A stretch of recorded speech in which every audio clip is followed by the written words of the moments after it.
Isang panalangin sa oras ng pagtulog para itaboy ang masasamang espiritu.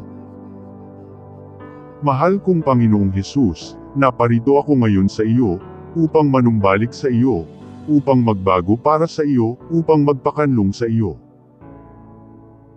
Pinararangalan kita bilang aking makapangyarihang Panginoon, at buong-buo at ganap kong isinusuko ang bawat aspeto ng aking buhay sa iyo. Ibinibigay ko sa iyo ang aking espiritu, kaluluwa, at katawan, ang aking puso, isip, at kalooban.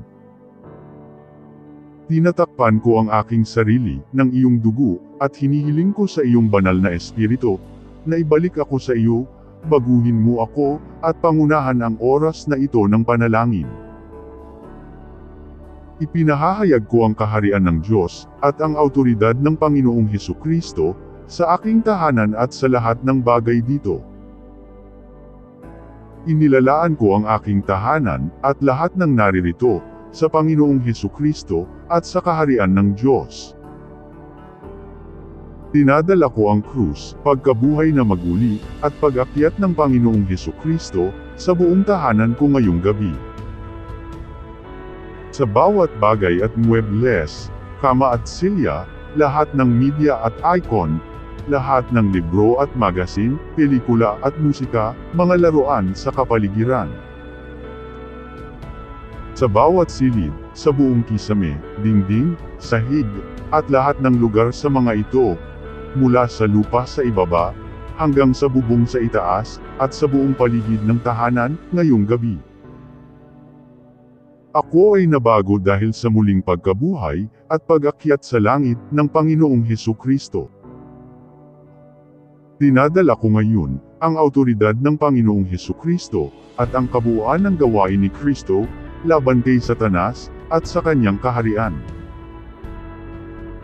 Dinadala ko ang krus, pagkabuhay na maguli, at pag-akyat ni Hesukristo, laban sa bawat marumi, at maruming espiritu, bawat pinuno, kapangyarihan, awtoridad, at espiritual, na puwersa ng kasamaan.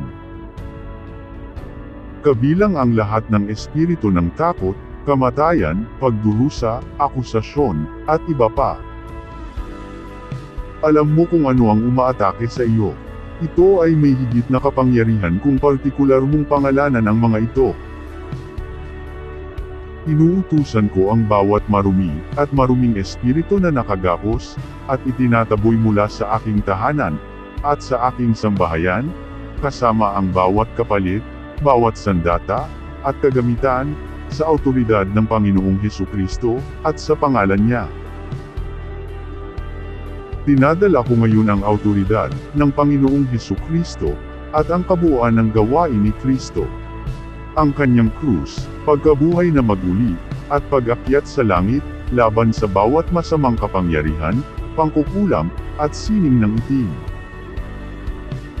Pinuputol ko sila, sa pangalan ng Panginoon. Walang sandata na ginawa, laban sa akin ang uunlad. Isaiah 54 verse 17.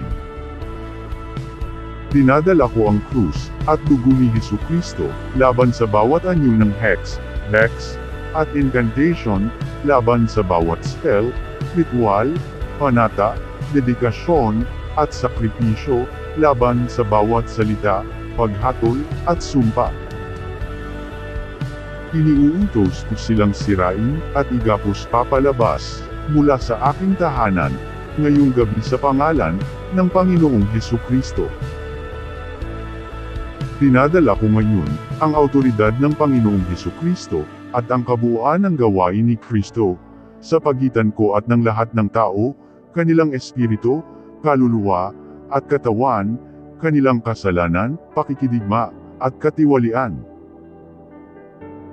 Ipinatawag ko ang mga anghel ng Panginoong Hesukristo, at hinihiling ko silang gumawa ng isang kalasag ng proteksyon sa paligid ko at sa aking tahanan. Hebreo 1 verse 14.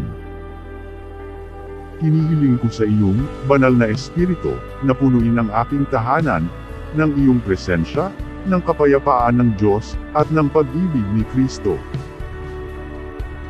Hinihiling ko sa iyo na ipadala ang iyong espiritu upang mag-alay ng panalangin at pamamagitan para sa akin ngayong gabi. Ako ngayon ay tumatawag at nakikiusap sa kaharian ng Diyos para sa awtoridad at pamamahala ng Panginoong Hesukristo sa aking tahanan.